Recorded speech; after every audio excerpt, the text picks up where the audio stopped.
Ada seorang profesor psikologi, nama dia Philip Zimbardo.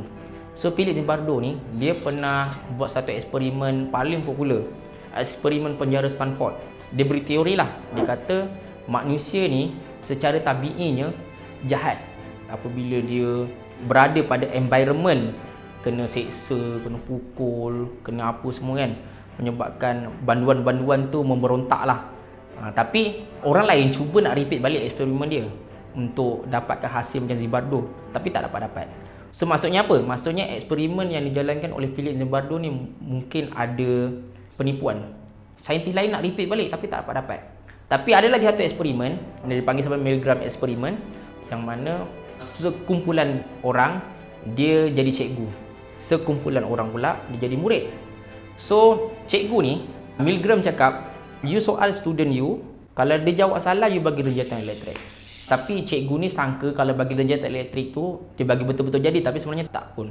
Lepas tu yang Milgram ni beritahu pula kat student, cikgu ni tak tahu tau. Dia bagi arahan kat student, kalau dia bagi rejatan elektrik you buat-buat terkena elektrik lah. So Milgram berhipotesis, sebenarnya apabila orang yang berautoriti ataupun orang yang berkuasa, bila dia bagi arahan kepada orang bawahan dia akan ikut je arahan dia. Selagi mana arahan tu dan perbuatan itu dia tak tanggung. Itu yang terjadi pada tentera Jerman dulu.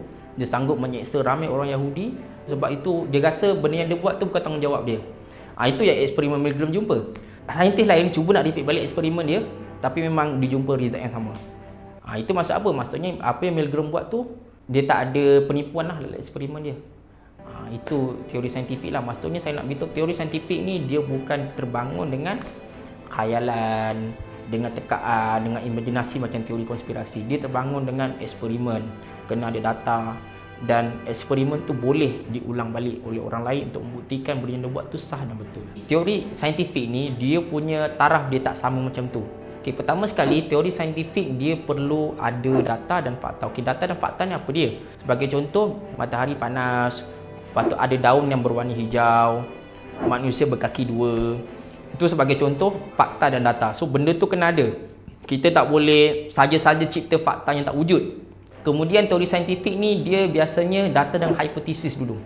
Einstein sebagai contoh teori relativity kan. Okay, Einstein kata graviti ni terjadi disebabkan lengkungan ruang masa.